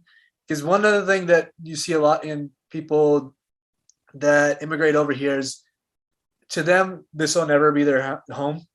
They're always, in a way, they don't necessarily want to go back, but that's their home still overseas. Right. Versus like the people that are either born here or grew up here, this is their home.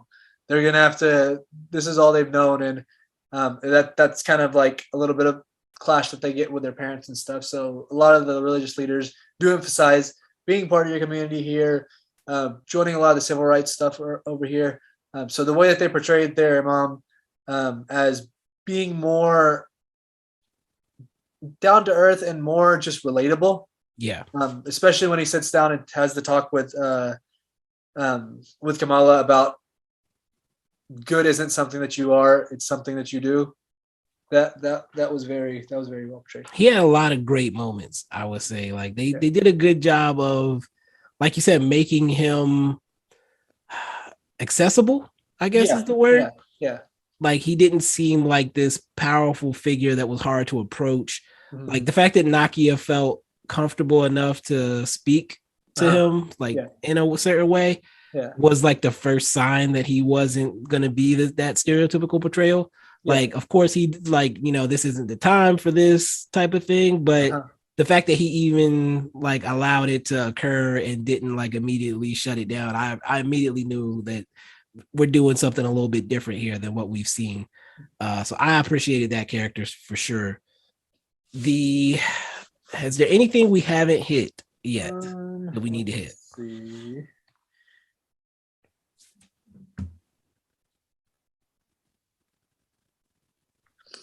I think so. The flashback, the entire flashback episode, maybe. Yes. I think the way that they portrayed her great grandfather and grandmother I liked it. I don't think it's very common, especially with older generations or at least not very. We're talking about how beautiful they were, or no. I'm just kidding. But two of the most beautiful people I've ever seen in my life. Yeah, definitely. I think both of them are like famous actors and stuff too. I know the guy is, but I'm not 100% sure about the girl. But okay. I know the guy for sure is. Just the outward show of affection and love between them, especially. I don't think it's not as whenever I look at like my grandparents and stuff, they don't necessarily show it as much through their act or through like physical or just like words or anything like that. It's mainly through actions and stuff. Okay. So I think the way that they kind of showed their relationship in the flashback is interesting, and I liked it, and I liked how they were portrayed and stuff. Okay. So would you say that that's maybe one piece where the Americanness of it kind of shown through? A little bit, yeah. I think it was a little bit more romanticized and stuff. Okay.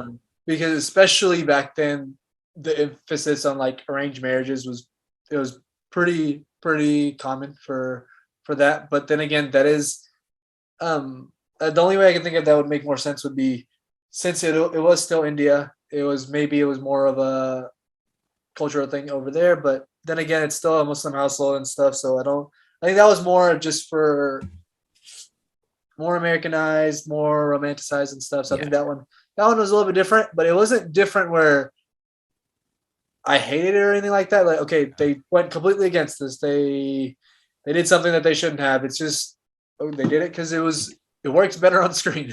And I agree. Like when you mention it, I hear what you're saying. I hear that there might be some people that say this isn't realistic. Yeah.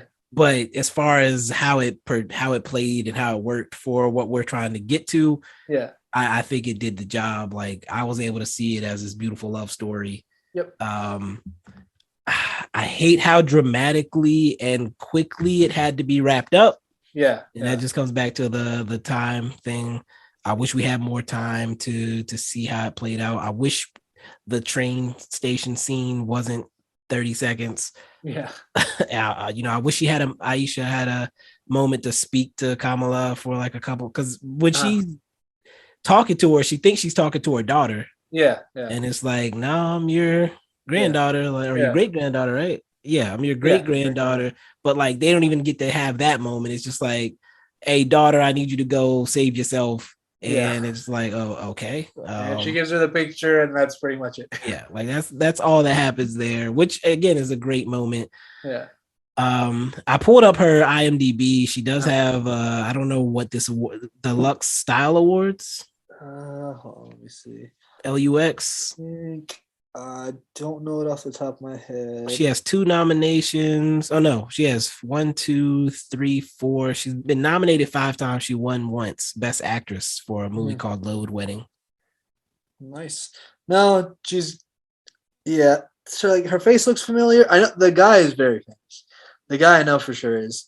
I think his name is Fawad Khan. He's a very famous actor. I know him from so many movies, but her, I think she's it. I just haven't watched very many movies with her and stuff, but she's got like 6 million followers on Instagram, so I'm assuming she's fairly well known. Yeah, she seems to be well established out there. Yeah. What else did we? Okay, so when Kamala comes back, her mom sees her having abilities. Her grandma sees it, and her grandma's like, I knew it, this is perfect. And the mom is like, oh, mom wasn't lying. Yeah. And like the whole family, the 3 generations of women come together. That's something that I personally enjoyed as well. Yep. Because throughout the beginning of the series, she doesn't want to talk. Kamala's mom doesn't want to talk about her mom. And it's like this, you can tell that there's like some, I don't know if it's shame or what. So at least in the Pakistani culture, anything in like the South Asian culture, there is a saying that in Urdu it's "log kya kahenge," which translates to "what will people say." So there's a very big emphasis about people talking around each other. This kind of links back to the Illuminati's thing. Yes, I wanted this. I kept it was in my head when we were doing the non-spoiler, and I completely forgot. I want to get back to that. Okay, so we could. Do you want to talk about it right now? Sure. Okay, so yeah, because it kind of does link to the whole why her mom was initially so against everything that her grandmother was, for lack of better terms, everybody talked about her and stuff. There's a big emphasis on community, but one negative aspect of that is everybody talks, and people care way too much about what other people think about their lives and stuff, and way too many decisions are made about not just how the decision will affect the outcome, but also how it'll be portrayed in the community and stuff. So that was, I think, one of the reasons why she was so against everything that her mom was saying, because initially, especially whenever she was talking, they were talking about how her great grandmother, she ran away with a guy, she killed a man, and all this other stuff, and that's just kind of how like people talking, one rumor just builds on each other and stuff. So that way, I think that was one of the reasons why her mom was so against wanting to talk with her grandmother and stuff, because she kind of saw it as everything that she's being linked to, she doesn't want to be linked to, and people talking about her and stuff. Yeah, and that, I think, initially it distanced me from the mom in that sense, because I was like, why are you being like this to your daughter about this topic? Like, you should be able to talk to your daughter about this topic, but the sense of not wanting to attach herself to that, and then probably not wanting to attach her daughter to that either, is why she would say, like, we're not going to have that conversation. It makes a lot of sense. The idea of the Illuminatis also is in Never Have I Ever. I want to say they called them the Illuminatis in Never Have I Ever, but like there's a group of women who get together and gossip basically within the community. That scene where they go to and they like break down the different groups of people within the mosque. Like, was there a group that you would lump yourself with? So mine was a smaller Muslim community in East Texas, and I think mine was just, most of the guys didn't really have that many cliques per se. Because growing up, it was just all the guys we usually either played basketball or played football, and just kind of went with that. There were other ones, I guess, for lack of better terms. You had people with different levels of religiosity where you'll have people playing football and basketball up front, and then you might have some people lighting up in the back and stuff. So there's different levels to it, you know. No, I thought it was fun to like show some of the different groups and how they operate. I think there was like I wish I remembered the names of all the ones they broke down, but there was like a group of like I forget. I'm gonna pull it up now. I gotta pull it up now. Which one do you remember? What they like? So there were the the group of guys that she was like.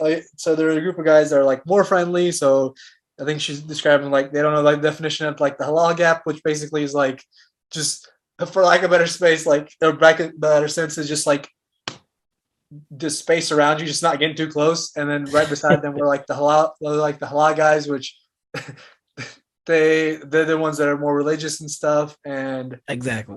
And I think I can't remember what the names of them were. That's what was making me mad right now.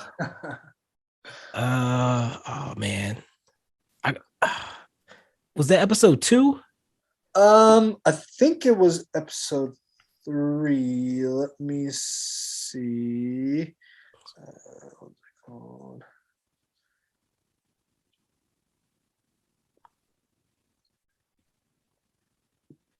Let me see.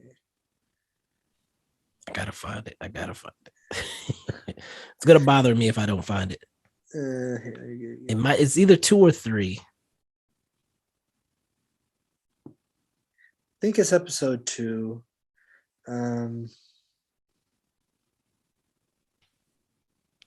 Yeah, it's the end of episode 2.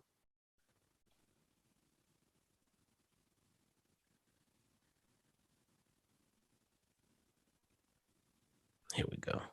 Or actually, hold on, let me see. And I will. We're going to start with the Mosque Bros, yes? Mosque Bros. Mosque Bros never respect the halal gap. Okay, so those are the ones, the bros, for lack of better terms, those are more the ones. Highest boys. Yeah. What was that? What were you saying? So the Mosque Bros are more the ones that are like more Americanized. Yeah. Less, more the ones that try to ask you out and stuff, and even if you're at the mosque and stuff. So yeah. All right, I gotta go. I'm gonna play the whole clip. Okay, go ahead. Where they break down the different groups. We're going to start with the Mosque Bros, yes? Come on, Mosque Bros never respect the halal gap.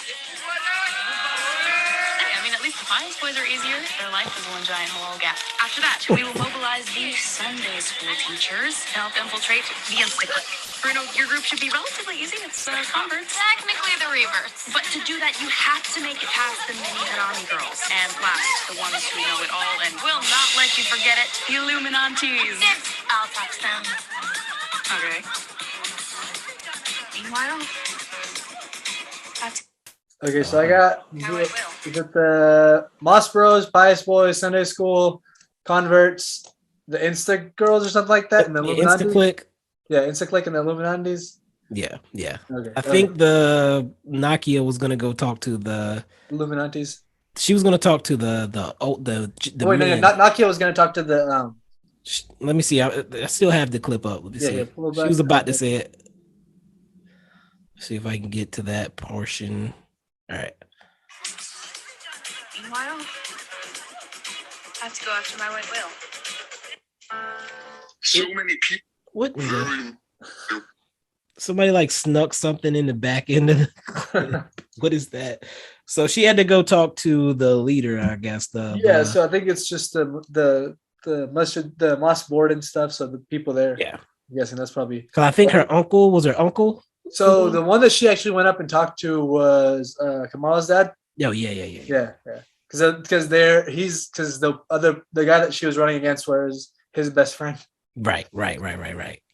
She ended up guilt tripping him using the fact that, I'm your daughter's best friend. I'm basically like another daughter to you. Yeah.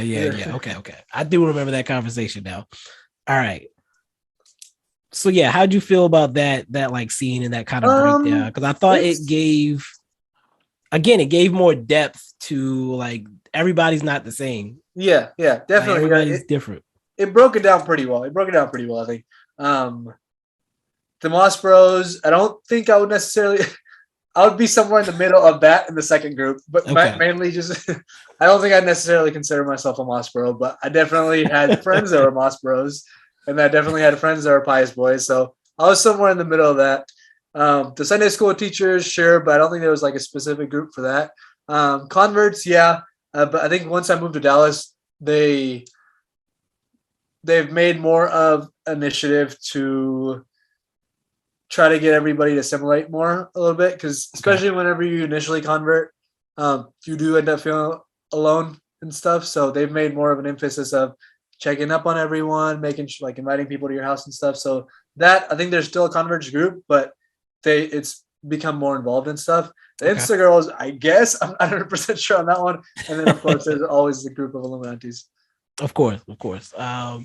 No, but like I said, I'm pretty sure they have the same name in Never Have I Ever, or something very similar if it's not exactly that. But just a group of aunties gossiping, and I think in Never Have I Ever, the issue is her older cousin, I want to say, is staying with her in the show, and she's has an arranged wedding that she doesn't want to go through with.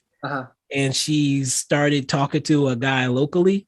I think I've watched like clips of this. Okay. I looked it up and I recognized some of the characters. But yeah, I think she was the one that like she had an arranged wedding and then she ends up like falling for another guy or something like that. Yeah, like she had a boyfriend locally and she knows that she has this arranged wedding, and then like she's been rebelling against that idea for a long time.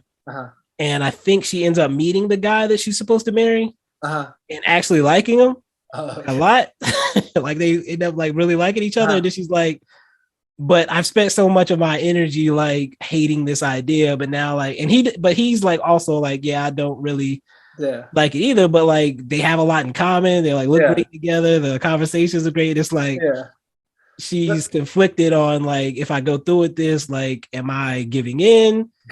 Or is it just like, you know what, this actually works, so whatever. It's funny because I've seen that more because like especially people in my generation, it's still very much the concept of engaged marriages in the mind is very old school, but now it's more of literally just setting two people up, seeing if they get along. If they get along, go with it. If not, that's fine. Exactly. Like, and that's how it's kind of introduced, is like he shows up like to meet the family and all that. She's like got her defenses up, like I'm ready to shut this down. But like she's like, he's kind of handsome, like he looks good, and he's like really smart. And I think she's a scientist or something. Like she's works at a lab and stuff like that. And she's like, I don't want him to be like lesser than me in that regard. And he like completely is on the same level. She's like, oh crap! Like, what am I gotta find something to not like about this guy. Running out of excuses. Exactly. So, but yeah, we just got completely off track with that. But yeah, the Illuminatis. Yeah. So, I liked that through the conversation she has with them, we get little pieces of who her great grandmother was. Now it's from a skewed perspective of they're looking at everything completely negatively. And then when we do get the story, we see how it actually played out. Like why she killed a man. Who the man is that she ran off with, what the magic that they're talking about is, and like bad things happening around her. Like I appreciated that they made it realistic in a sense. Like if you heard the story about who she was and what she did, and you didn't see it, you would think these things about her. And you know, her Kamala's grandmother, obviously she loved her mom, and she was like 4. Like her perspective of what occurred is also going to be very different than what, you know, the community or whoever else might have heard. So and then that's the whole base of the Illuminatis, is this they try to sensationalize everything that is juicy. So they'll just take those parts out of it and not really necessarily go more in depth into it. And then of course the fact that her grandmother was only like 4, you said, you think it's 4, right? Like 3 or 4. Like to a child, like falling stars, that's the only one they're going to be able to describe. Exactly. That. And I guess the last piece of that I want to hit. I don't like getting into the whole time travel and all that detailed stuff, but the idea that Kamala was always the one that saved her grandmother. Yeah. Did that land for you, or did you? It didn't bother me. Like, I don't think it was necessarily, or I don't think it was necessarily. If they would have done it a different way, okay, but it didn't really bother me in a sense. I think the way that they ended up using it with the picture and stuff of kind of bringing everything together. I think maybe her mom would have still believed her if she just sort of saw her powers and stuff. But the fact that she had the picture of her with her family, with her with her grandmother, with her family and stuff, kind of helped push everyone together and stuff. I think that played an impact on it. But it didn't really bother me in a sense because I don't think she did anything. Even if she didn't go back, it wouldn't have made a difference because it would have just been a story of, okay, she followed the stars. They would have just chalked it up to her mom helping her with her last thing. But I think it ended up being like the stars of it actually ended up being whenever Kamala falls, her the steps that she was making for her grandmother break and they start floating away, so they look like stars. So to her, they were like stars. Did it? So this is the only question I have about that. Did it look like her grandmother was controlling them a little bit? That was my initial assumption, but then when later they say that the powers weren't passed down. I don't see. That's the thing. I think her grandmother might because she was able to see the train. True. So, but I don't like. I think maybe it skipped a generation with her mom, or maybe her mom also saw the train, but she never brought it up and stuff. So I'm not really sure. Maybe her mom just never embraced. Yeah, it was real. Yeah, but that's the only thing is like maybe because if she was able to see the train, then I think she might have some reminiscence of the power. So she was just so she might have some of it, but I'm not 100% sure. Okay. Let's see. So at the end of the show, and I think this is kind of what the time travel thing was alluding to, is that the Bengal could potentially call out to another person that was attached to them in some way. And that's what the great grandmother was doing when she pulls Kamala back to time. Yeah. And so at the very, very end of the show, Kamala sees the Bengal start to do something. She blasts into the closet, and then out steps Carol Danvers, who looks around and is like, she sees basically a shrine dedicated to her. And she's like, crap. Yep. So how'd you feel about that? I didn't really think too much about it just because I was more confused than anything. And I was kind of thinking of like, what was she in the middle of? Where's Kamala now? Was she coming from like the space station with Fury and stuff? Or it made me kind of think more of like, where's Kamala now? Rather than why is she here? In a sense, I mean, and I guess, sure, the fact that she is, I don't necessarily know like the reasoning why she would call out to her in that sense. Maybe I didn't really get that part, so that did seem a little out of nowhere. But yeah, my main thing was just trying to figure out like where is she now and stuff. Okay, so I think a lot of people think too hard on this stuff. I think Kamala is able to shapeshift in the comics. So people were like, "Oh, did she shapeshift into Captain Marvel?" Because I think there's one of the things that I heard somebody bring up is like there's a moment where she does, and it's not the Marvel Captain Marvel where she's got the pants on and stuff. Like it's the original with the legs out and all that stuff. And like so she transforms into this, and she's like, "Is this really what I want to be?" And realizes it's not. And she decides to be her own person. I think it's a great setup for the Marvels. Yeah, exactly. That's pretty much the only way that I took it. Was just it's not a cliffhanger. Not saying a lot season or something, but it's just for the it's just looking over the Marvels. So I imagine the movie's gonna begin with, and we might get like a little background story or where she was or whatever, but we're gonna get a moment with Carol Danvers talking to Kamala's like family and stuff.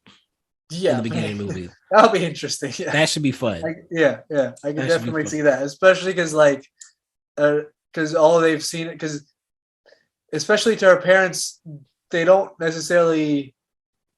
any of the Avengers or any of the superheroes and stuff. Right. All that they've seen is just pictures of her on the wall and stuff. Exactly. So that should be fun. Someone said that they hope that Carol Danvers gets kind of like the Thor redo, because like the first two Thor movies, he was one character, and they were able to shift how people feel about him in Ragnarok, and then of course now in Love and Thunder. And they hope that Carol gets to be more fun in this. Yeah, in the new movie. If my whole thing with Captain Marvel was, I think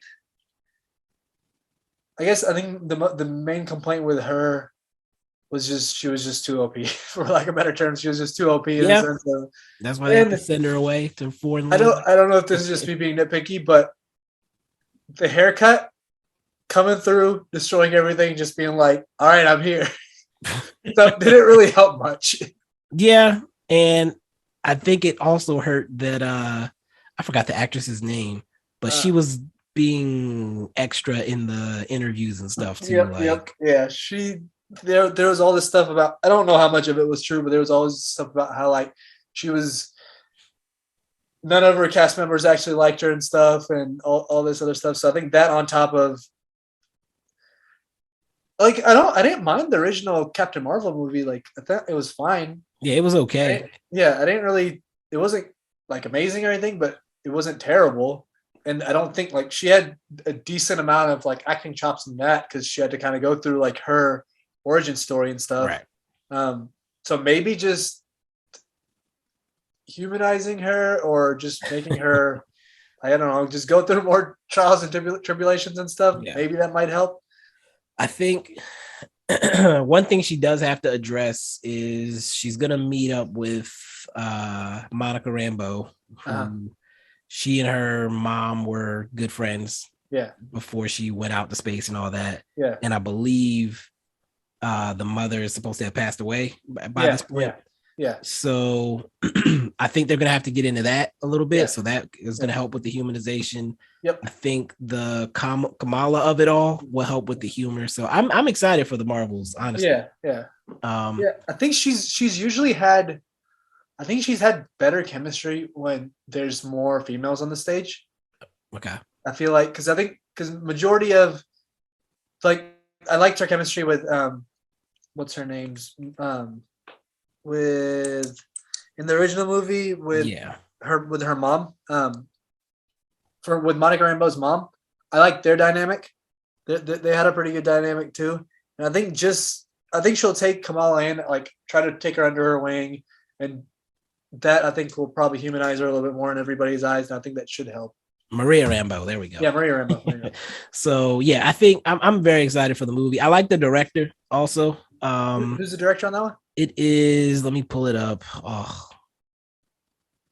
I can't think of her name. I had it in my head like 30 minutes ago and I completely lost it. It is Nia DaCosta. Okay. She did the most recent Candyman. Okay. And she did a movie called Little Woods with Tessa Thompson and Lily James that was really good. Okay. A few years ago, but I think she's going to do a good job with it. I'm excited for that. I feel like there's something that I have not hit that I meant to, and I'm struggling. Is there anything you can think of? I liked the way that they introduced her name. Like, yes, how that was it. They named her Miss Marvel. Yeah. So I think the fact that I think Kamal, in a sense, or Kamala. So Kamal, yeah, the way that they broke it down as the using that as her name, meaning Marvel or marvelous in Urdu or in Arabic. I think it's specifically in Arabic, where it means marvelous, and showing how that links her to Miss Marvel and stuff. I think breaking that down, and the fact that it was her dad that did it. Yes. I like that moment a lot. Yeah. Because I think we spent a lot of time with her and her mom by the end of the show. And we'd gotten away from the dad. So I was glad that the dad got to have that moment. And it was like a beautiful moment. She like lays her head on him and like, I've always been Marvel all this time. Like, he's like, my little Miss Marvel. He's like, I have the same name as Carol Danvers, and he's like, "Oh, I don't know who that is," but yeah. exactly. But yeah, that was perfect, and I think it brought home, like we said, our favorite aspects of the show, which is the family stuff. Yep. Now, last part I have to say, like after that, she like takes off on the like platform of light things, and it's like, at what point do your neighbors just look out the window one day and say, "Oh, that's who she is"? Because she's still supposed to be a secret. She's going too low. She's gonna have to start giving some elevation if she wants to. I'm saying, like, you gotta at least pretend, like, walk down the street before you do it. Like, it would just come out of your house with it. Yeah. Like, come on. And then this is it might be a little off topic, but I liked how even the side characters, in a sense, so like Nakia and Bruno, have their own thing. Yes. Like, it's because I don't know, like, I guess just because I'm gonna automatically just compare it to Spider-Man. MJ somewhat does. I think she begins to more like once they were established, and like but they're still always linked to Peter. Yeah. But I think with this one, the fact that Nakia has like the board on the mosque, all of her political stuff, and then just her growing, and then Bruno having his Caltech stuff, they're able to stand on their own, have their own stuff, but still like also be linked to Kamala. I like that a lot. Yeah, and that it's funny that like when I talk to people about the show, that's usually one of the first things I bring up, and we've been here like almost 2 hours. I never brought it up, but yeah, I think that this show, I want to say it might be, and I'm trying not to be a prisoner of the moment, it might be my favorite Marvel show right now, like of the new crop, because of that, because the side characters do have their own things, whereas in most of the other shows, it feels like the side characters only exist to give the other character people to interact with. Like, I appreciate that Bruno is considering his college options. I appreciate that Nakia is doing the stuff with the mosque board. You know, I appreciate even Kareem, like, we find out who he is and we leave and he's still out there doing his Red Dagger stuff. Like, he's not sitting there waiting on her call necessarily. Yeah. It adds depth to the show, like her brother having a wedding. Yeah. You know, all that stuff adds depth to the show. These characters don't just exist for her purposes. Like, they're living their lives and she just happens to be another character within that, or another person within that. And I think this was I feel like I like Loki a little bit more just because of a more nostalgia thing. Like, okay, Loki's definitely it's between this and Loki for me. I'm trying to let the immediacy of it wear off before I make that call. Yeah, but this show I liked because there's very little that I would poke holes in, and the stuff that I would poke holes in, it was more of just they didn't have enough time. That's pretty much it. Like, they wanted to do more, they just couldn't do more, and that's understandable. So there wasn't very much wrong with it or anything like that. It's more than any of the shows, I like how much they emphasize just the family aspect, even if it's like individual mom, dad, or the relationship between the parents, or heck, even the relationship between the brother getting newly married, being worried about that. So a lot of their individual issues and stuff were very relatable. Okay. It's not like, yes, one has superpowers and stuff, but all their problems are very, okay, I could see this happening. Yeah. Okay.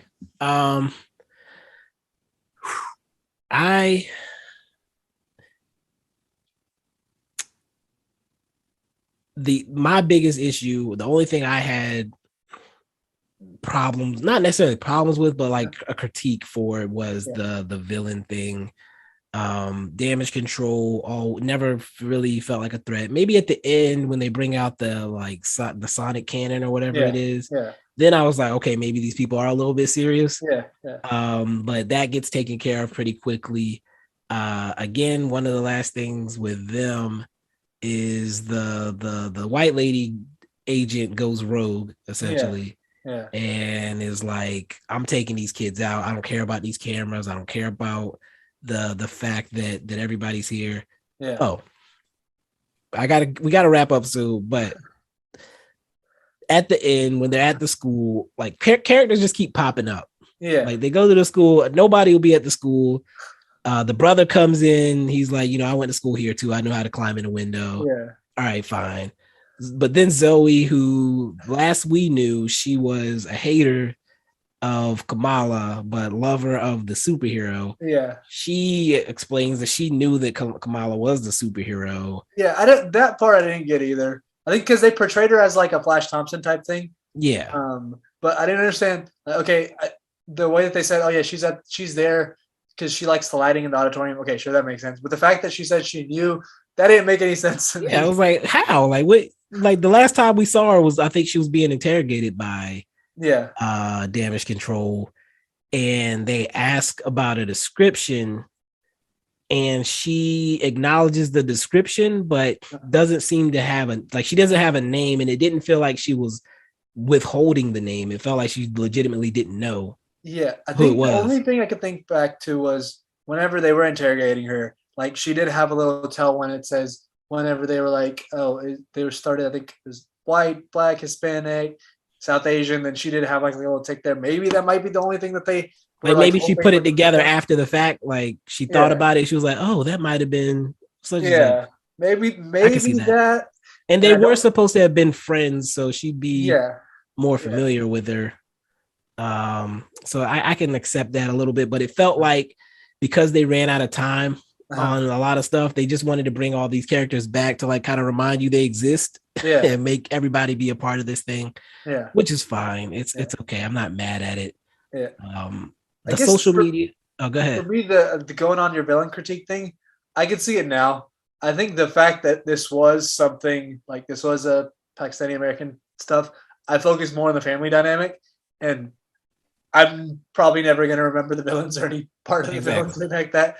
They're very forgetful. So I guess if you're just looking at this, just coming in from just a show aspect of it, I could see the villains are definitely a weak point in it. But I guess, and this is where I'm hoping there'll be a second season. I'm just going to take this as like again, kind of just harping back to Spider-Man Homecoming thing where she's just discovering her powers. She's still figuring all that stuff out. I mean, Vulture was a lot more impactful than them, but at the same time, it was still very much of Peter Parker, like himself, finding himself out and stuff. Right. So this was a very similar thing. But yeah, the villains were definitely the point. And like I said, I would watch the show without any superhero aspect at all. So I definitely enjoy the show. I don't care about the villains at the end of the day. Yeah. But like you said, as if I'm not me, if I'm not you enjoying the rest of the show necessarily, if you're coming for the superhero stuff, that might be a concern or something that you don't like about it. But everything else, stylistically, it was great. I love, like I sat through the outros just for the like music and the way that they use the artwork in the scenes and stuff. I thought they did a good job with it. I definitely hope they give them another season. Again, probably would happen after the Marvels, but I'm here for it. Yeah, same. Yeah, I think the next show, honestly, I don't remember what the next show is. I think the next movie coming out is the Black Panther 2, right? Yeah, it's Black Panther 2, and I think She-Hulk is the next show. Oh yeah, because She-Hulk starts in August, actually. So that's the next property, I guess. That's the next one, coming out. When's Black Panther 2 coming out? November. Okay, so it's still a ways away. And I believe, I hate knowing stuff in advance, but I believe it's like a badly kept secret who a new character is that's being introduced in Black Panther 2. Namor. Okay. Okay.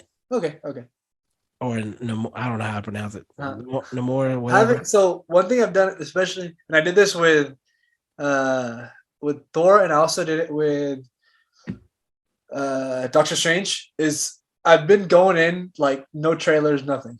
Exactly. That's what I do too. Just to try it out. And it's been different. Like I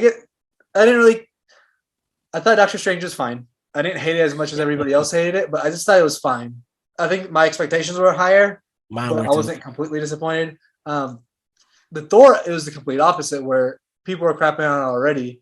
I thought it was going to be terrible. And I was like, this wasn't that bad. I don't know why.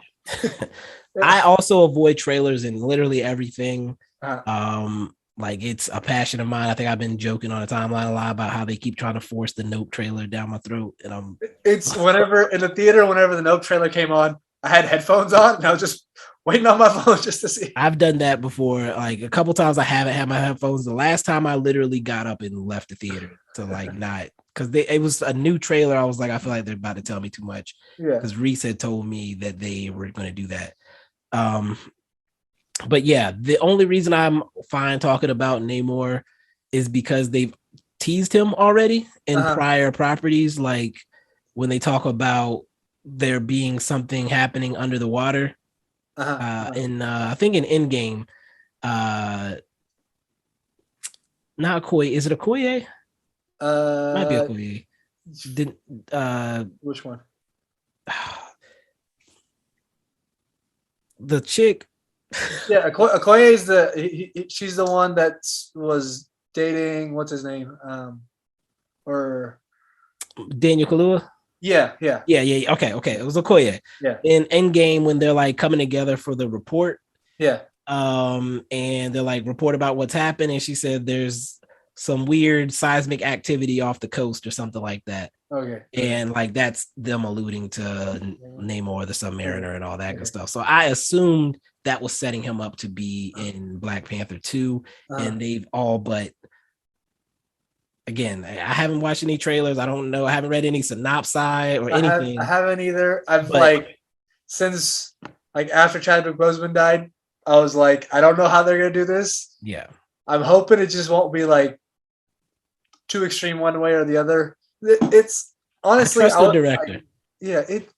Is it still what's his name? Coogler doing it? Yes. Okay. So it'll be then I'm more okay with it because I think he has enough experience and stuff where it's very difficult to figure out how you move on from that, like how you go. Yeah, I think one thing, we'll close on this, I guess. One thing that makes me feel okay about not recasting. I heard an interview where somebody talked about the fact that the cast didn't want to, from an emotional standpoint, like it would be hard for them. Like they became a family when they were filming that first movie. It would be hard to just shoehorn someone into that and pretend that it's normal. Like from what I could tell, like most of the cast said that would have been very difficult for them to do emotionally. And then just like from an audience perspective, from any minority perspective, he's the lead of the first like all black cast of any like super franchise and stuff. So exactly. I don't understand how you replace that. You can't just replace them. I think they'll probably get creative on the back end with that. Now that we have multiple dimensions being introduced and all that good stuff. But for this movie, I'm perfectly fine with not seeing any T'Challa of any sort at all. I don't think it's necessary.